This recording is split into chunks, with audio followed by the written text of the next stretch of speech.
Apple's iPhone event is tomorrow, and unlike years past, we've seen a ton of leaks and rumors about the next versions of Apple's flagship line. One of those is the Apple iPhone 5S, the other one is the Apple iPhone 5C, and it's expected to be released in a litany of colors. I'm Aaron Baker, you're in the GSM Nation. Let's round it up and talk about it.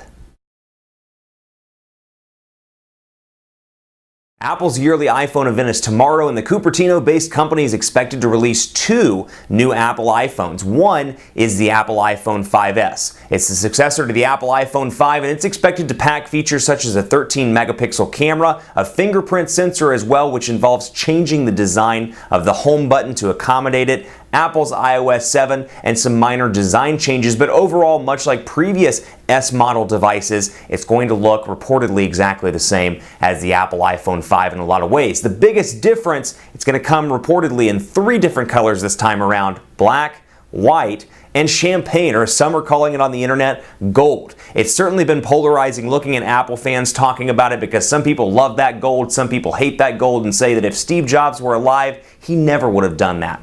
I can't talk for Steve Jobs, but I will say if reports are correct, we look set to see a gold iPhone 5S tomorrow. Rumors on the iPhone 5C include the fact that the C stands for color, and reportedly we're going to see a slew of colors across the spectrum. Now, interestingly enough about the Apple iPhone 5C, the report is that it's only going to come out at least for the first couple of weeks in emerging markets. So hopefully we'll see it in the US, perhaps on a lower cost carrier, or a carrier that has a lower cost strategy, such as a T-Mobile, for example, or a Boost Mobile, or a Cricket, something like that. AT&T's new AIO Wireless or AO Wireless, perhaps we'll see it on some of those carriers, because the hope here is that people that otherwise couldn't afford an Apple iPhone, perhaps the 5S for example, could afford an iPhone 5C with its lower cost from a material standpoint. And when you look at the assumed lower retail cost of the iPhone 5C and you divide that into monthly payments, kind of like what T-Mobile does with their program, the hope is those people that couldn't afford, let's say, a $500 or $600 iPhone 5 or 5S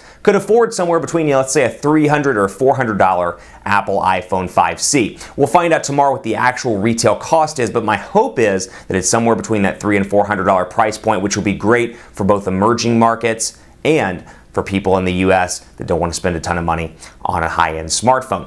On that note, it's reported that the iPhone 5C will launch first in emerging markets and then later to markets like the US, Canada, Mexico, China, other growth markets like that. My hope is that we'll see it all launch at the same time, so you can get your hands on either a color device with the iPhone 5C or the iPhone 5S with all of its features, but we'll have to wait until tomorrow to find out what happens. Also expected at tomorrow's event, Apple's iOS 7. We've seen it in beta version. Developers have had access to it for some time, but it is expected to launch on the Apple iPhone C and on the 5S. And also iTunes Radio. It's a free service that comes on the iPhone and iOS 7. It comes in the music application, and it's reported that there will be a paid version as well for those people that subscribe to iTunes Match, which is $24.99 per year. You'll get the paid version, which includes ad-free support.